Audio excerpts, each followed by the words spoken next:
Music by Mukesh Tiwari.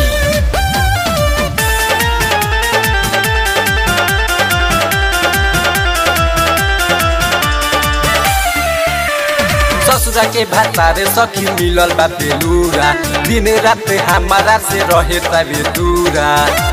ए सखी सुना, ससुरा के भातारे सखी मिलल बा बेलूरा, दिन रात हमारा से रहे तबे दूरा।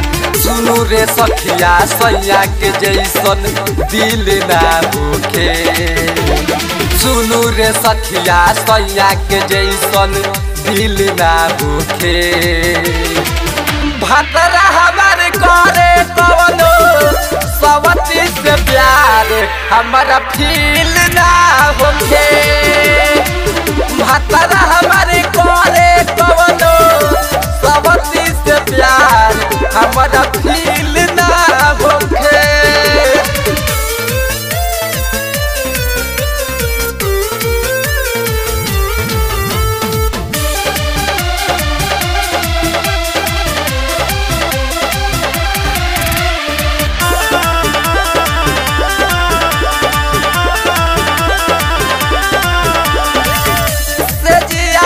रोजो रोजो खाली खाली बीतेला मुआना भतार सखी तनको न सिखेला।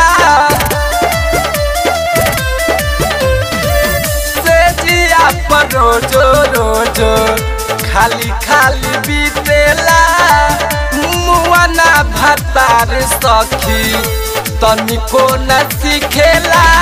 दुनू रे सखिया सैया के जैसन दिल ना होखे, सुनू रे सखिया सैया के जैसन दिल ना होखे। भातरा हमारे करे कवनो सवती से प्यार हमारा फील ना होखे। भातरा हमारे करे कवनो सवती से प्यार हमारा फील ना होखे।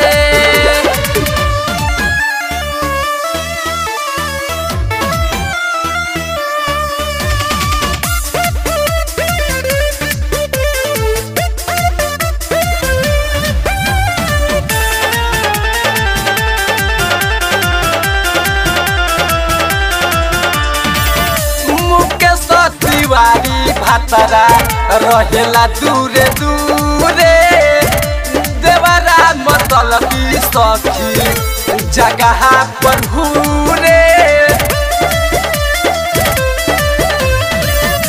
मुकेश तिवारी भातरा रहेला दूरे दूरे, देवरा मतलबी सखी जगह पर घूरे। सुनू रे सखिया राजन के जैसन दिल ना होखे, सुनू रे सखिया पवन के जैसन दिल ना होखे। भातरा हमारे करे कवनो सवती से प्यार हमारा फील ना होखे। भातरा हमारे करे कवनो सवती से प्यार हमारा फील ना होखे। ससुरा के भातारे सखी मिलल बा बेलूरा, दिन रात हमारा से रहे तबे दूरा।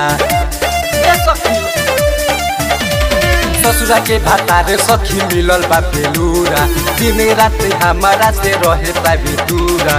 सुनू रे सखिया सैया के जैसन दिल ना होखे, सुनू रे सखिया सैया के जैसन दिल ना होखे।